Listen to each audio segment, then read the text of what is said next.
Hello everyone, I'm Simon Boxall in for Donna Bush with your CIGTV news brief and weather forecast on this Friday. Thanks for being here. In his daily report on COVID-19 testing this morning, Chief Medical Officer Dr. John Lee noted 13 persons in the Cayman Islands community had tested positive for the disease in the previous 24 hours. As of 8 a.m. today, Friday the 15th of October, there have been 947 PCR tests for SARS-CoV-2, the virus that causes COVID-19 disease, since the last report yesterday. Of these, there are 2 positive tests in travellers leaving quarantine and 13 positive tests from the community, which include 5 children. For information on the latest vaccination numbers, watch Dr. Lee's full report on demand on our YouTube channel. Some students and their families in quarantine due to the outbreak of the COVID-19 in the Cayman Islands community will have a chance to take part in a pilot lateral flow testing program tomorrow. The pilot group includes students and their families in quarantine, as well as anyone in quarantine directly related to these classes.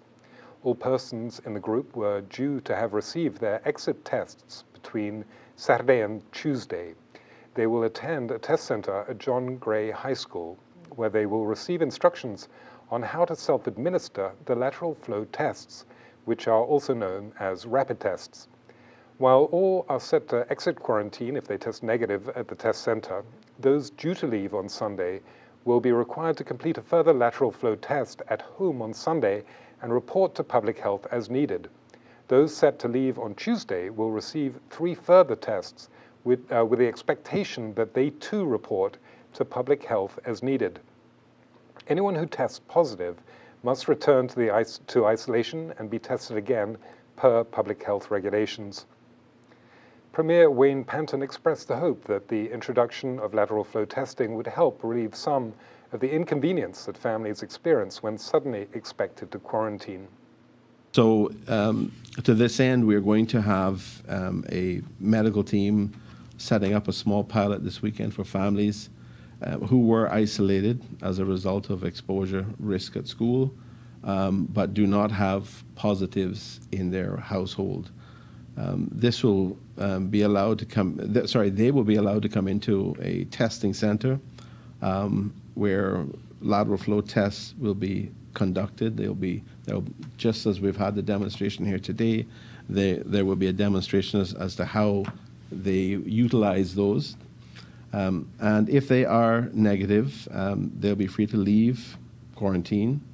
They will be given sufficient number of tests to conduct daily lateral flow tests until the end of their intended quarantine period.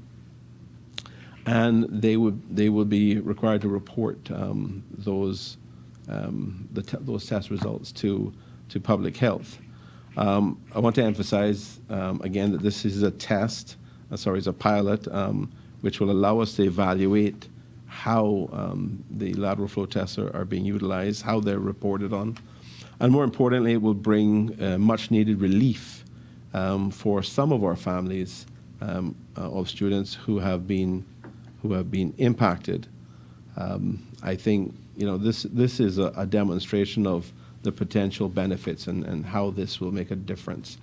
The Premier emphasized that while only some families were able to participate, the pilot represented hope for the entire country. So I want those perhaps that are not participating to feel that feel a sense of hope, feel a sense of optimism that this is going to be this approach is going to be a real significant game changer for how we manage and deal with this going forward, and how we reduce the significant levels of inconvenience to families that we have been experiencing. Persons are asked to come at their appointment time to avoid congestion and allow for social distancing.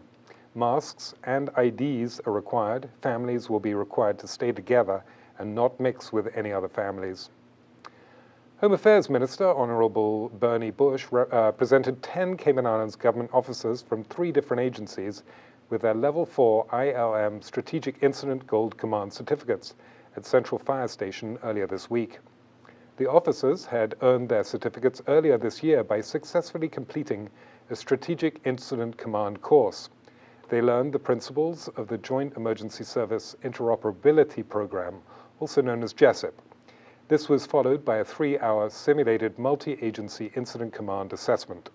At the brief presentation ceremony, participants from across the civil service, including the fire service, the police, the prison service, had rave reviews, citing in particular the program's focus on the interconnectedness of emergency services. It was exceptionally good in the sense that forward thinking, it is something that we will need on Ireland as we develop, and it allows us to work with respective agencies and how we coordinate with each other to deploy resources and to ensure that we have a smooth ending. Yeah. I would recommend this course to people who are in position of command, that we have a smooth, when it comes to whatever crisis it is, there'll be smooth operation amongst respective agencies. Hazard management was very, very happy to be involved in this course. I think it's so important. The synergies between the different disaster responders, be it fire, police, ourselves, prison, and Coast Guard, all the different agencies working together. We have to have a common picture about how we do that. And again, this kind of course is really, really good in making that happen. You know, having a common understanding and a common location as to where we're going. If there's an emergency, we go to the same location, we work together, we make sure we've got this sort of shared situational understanding, and that's absolutely critical in any response. So again, this kind of course is really, really important in making that happen. So really happy to be part of it. And again, we hope it moves forward and we work together continuously. The fire service hosted the training and plans to offer the program again in future years. Governor Martin Roper and Premier Wayne Panton were pinned with the first poppies of this year's annual Poppy Appeal this morning. The Poppy Appeal is the Veterans Association's largest annual fundraiser. It benefits veterans and their spouses who are in need. The Cayman Islands Association has a membership of some 40 members of the uniformed services. Veterans Association President Andrew McLaughlin explained the importance of the appeal and how it works. We're very honored today to have the Premier and His Excellency join us for this lunch. Like His Excellency stated, it's very important that everyone understand the importance of Remembrance Day and what the fallen had done for us. We walk on the very freedom that they provided for us so long ago, and sometimes we take it for granted.